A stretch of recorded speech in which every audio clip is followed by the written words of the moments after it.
Mr Speaker, I move that this bill be now read a second time.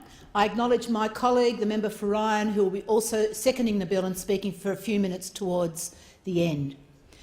This legislation embraces the Gildery proposition to posthumously promote General Sir John Monash one step in rank to Field Marshal. And today I am introducing this bill on behalf of the thousands of Australians that support the recognition and honouring of General Sir John Monash.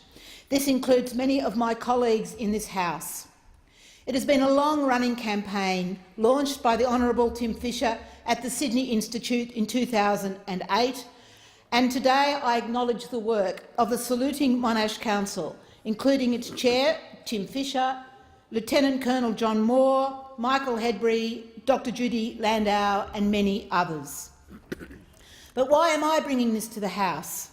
Mr Speaker, this bill has the support of my electorate, and I'd particularly like to call out the community of Flowerdale, who hosted a general meeting, invited me and Tim Fischer and asked me to bring this bill to the House.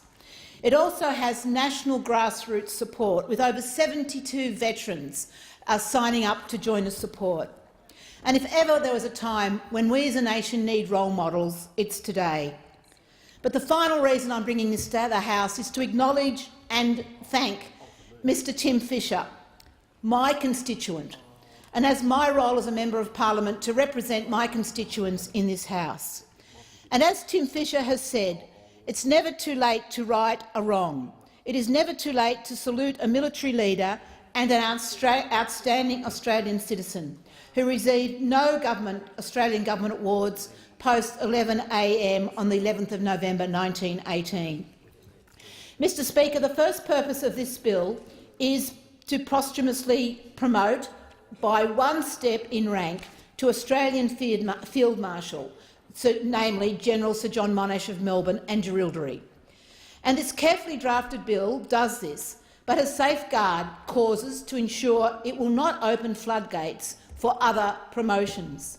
The bill is in accord with the grassroots Jerilderie proposition of the Saluting Monash Council, and it has been endorsed by meetings right across Australia, from Sydney to Perth.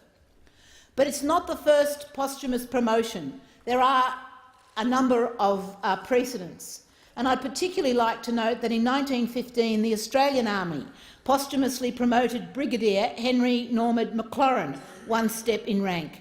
He had died on the 27th of April 1915, but much later that year in July was promoted from Colonel to Brigadier General, as the rank was known at that time. Mr Speaker, if this bill is adopted and signed by the Governor-General and Executive Council, it would not only symbolically salute Sir John Monash, but all members of all of our volunteer AIF in World War I.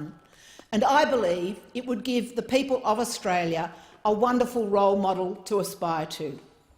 There are so many achievements of Sir John Monash, not only his war on the Western Front and the huge contribution he made to the Allied victory, his enormous work post the war, but I want to spend a few minutes sharing with the House my particular passion for Sir John Monash.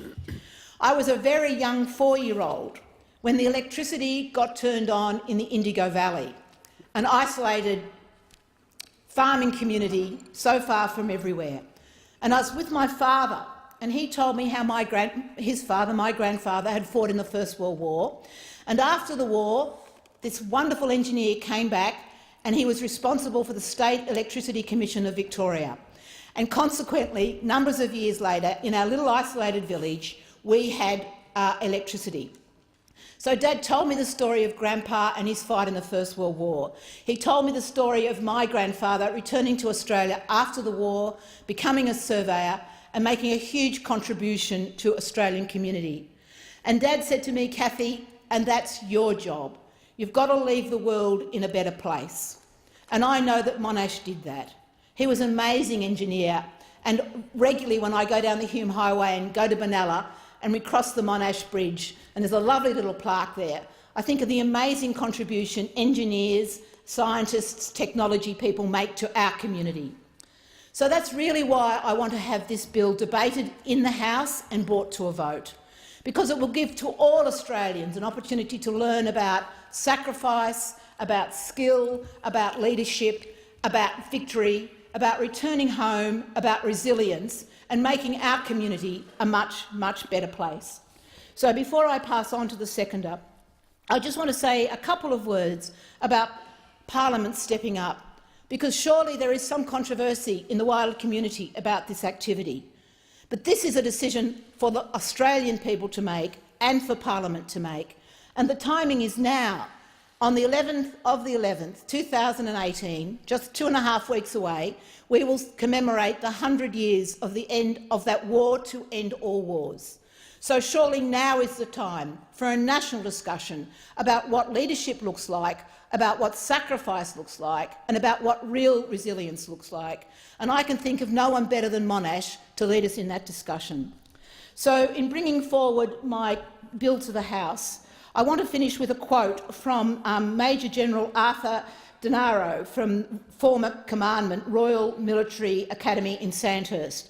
And he says, "I write with due humility and great pleasure in supporting the Saluting Monash Council's objective to achieve the promotion of General Sir John Monash to the rank of Field Marshal."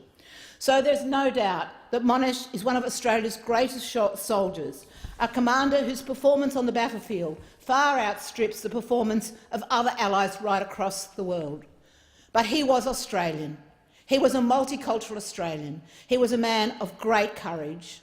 So now is the time to bring it on for debate, to recognise him and bring the Australian community with us as we acknowledge one of our great heroes.